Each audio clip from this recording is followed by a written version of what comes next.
Mr. President, welcome. It is wonderful to be with you. Can I ask you about your commitment to democracy right here in Athens? You did give a speech, your last speech as president, about a week after President Trump won, and you talked about your faith in the solidity of the democratic ideals. A lot has happened still since then, right? That's true. Do you still feel that way? Do you feel democracy will win?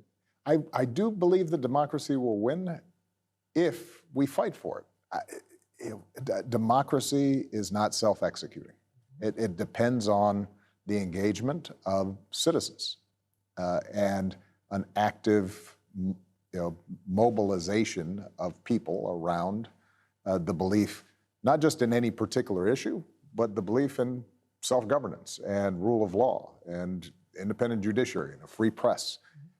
All the civic institutions that go into making a democracy work. And I think it is indisputable that a combination of forces have put enormous strains on democracy and that we've seen a backlash against democratic ideals around the world.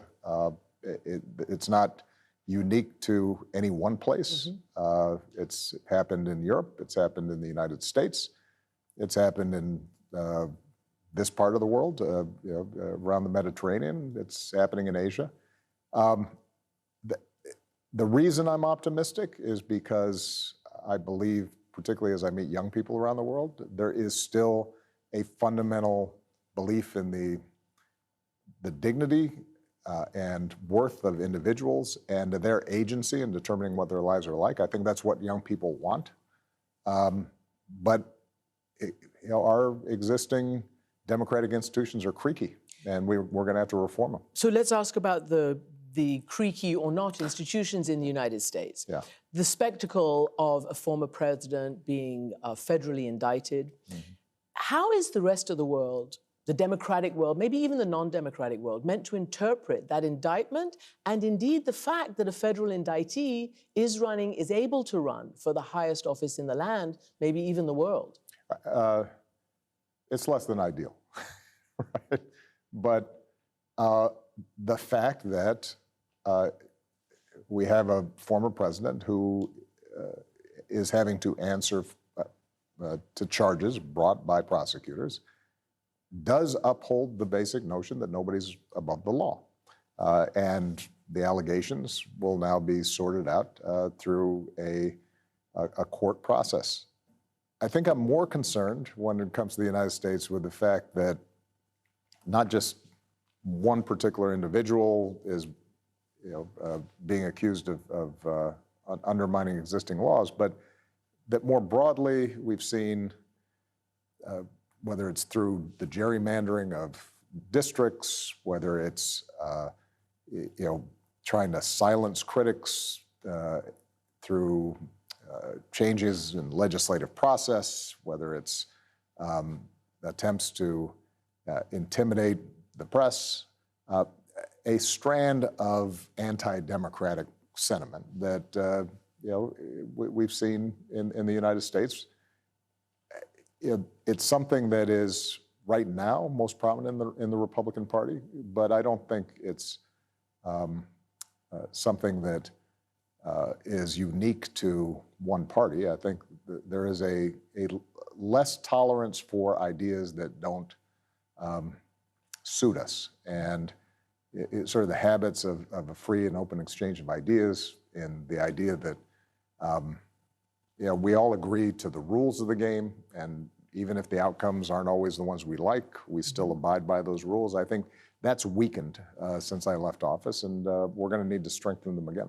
So I do need to ask you then a follow-up on that, because what happens if Donald Trump wins again? It's said that the institutional guardrails of American democracy were strong enough to survive a one-term presidency.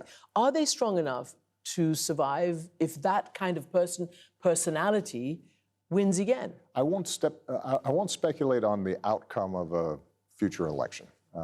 Obviously, I'm a Democrat. I've got a deep I mean the institutions. interest in the outcome. But I'll make a general statement, which is, having been president of the United States, you need a president who takes the oath of office seriously. you need a president who believes not just in the letter, but in the spirit of democracy. And the essential spirit of democracy is that as President of the United States, you are just one representative of the people in a series of co-equal branches. There are checks and balances to the system. You are subject to those checks and balances. You cannot ignore them. You cannot make your own rules. You cannot view the Justice Department as your personal law firm. You cannot ignore norms and guardrails that have been put in place to assure that your self-interest isn't what drives these institutions, but is rather the interests of the American people. And so if you have anybody who's occupying that office who disregards that higher purpose, then you're going to have problems. The good news is that through the mechanism of voting, the American people are going to have the opportunity to reaffirm their belief in American democracy. And the other thing, Christiana, I do think that what happens in the United States matters around the world. And the thing, sometimes I'm asked, what surprised you about being president? And I said, I knew I was going to be busy. And I knew that obviously the United States is an extraordinarily powerful country. The idea of America, the idea of the possibility of a multiracial, multi-ethnic, multi-religious, large, big, complicated country still being able to function as a democracy, that is an important idea for the world.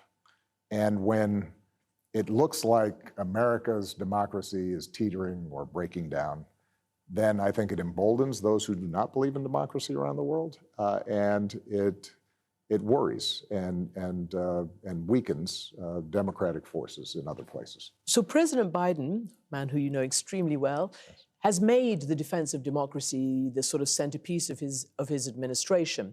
It just so happens that right now there's also not just threats to democracy by dictatorships and autocrats, but also illiberal democracy as well. Yeah. He has called the president of China a dictator, and they're sticking with it. He is also hosting, as we speak, the Prime Minister of India, Modi, who is considered autocratic or at least illiberal Democrat. What is the point, I guess, or how should a president engage with those kinds of leaders, either in the naming of them or in the dealing with them? Look, it's complicated. The President of the United States has a lot of equities. And when I was president, I would deal with figures, in some cases who were allies, who, if you pressed me in private, do they run their governments and their political parties in ways that I would say are ideally democratic? I'd have to say no. You want to name names? No, of course not. But you had to do business with them because they're important for national security reasons. There are a range of economic interests. I dealt with China to get the Paris Accords done. I dealt with Modi to get the Paris Accords done because I think climate change is something that transcends any particular momentary issues. It's a problem that humanity's got to deal with over the next several decades in a serious way.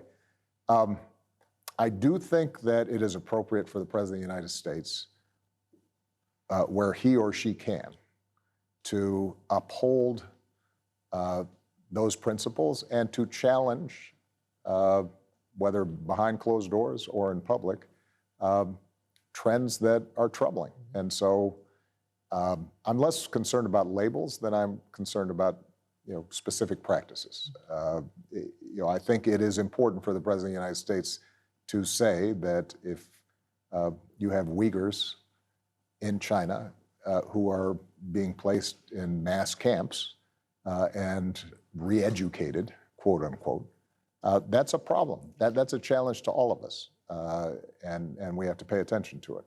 I think it is true that if the president meets with Prime Minister Modi, then the protection of the Muslim minority in a majority Hindu India, that's something worth mentioning. Because, and by the way, if I had a conversation with Prime Minister Modi, who I know well, part of my argument would be that if you do not protect the rights of ethnic minorities in India, then there is a strong possibility India at some point starts pulling apart. And we've seen what happens when you start getting those kinds of large internal conflicts. So that would be contrary to the interests not just of Muslim India, but also Hindu India. So I think it's important to be able to talk about these things honestly. You're never going to have things are never going to be as clean as you'd like, Right. because the world is complicated.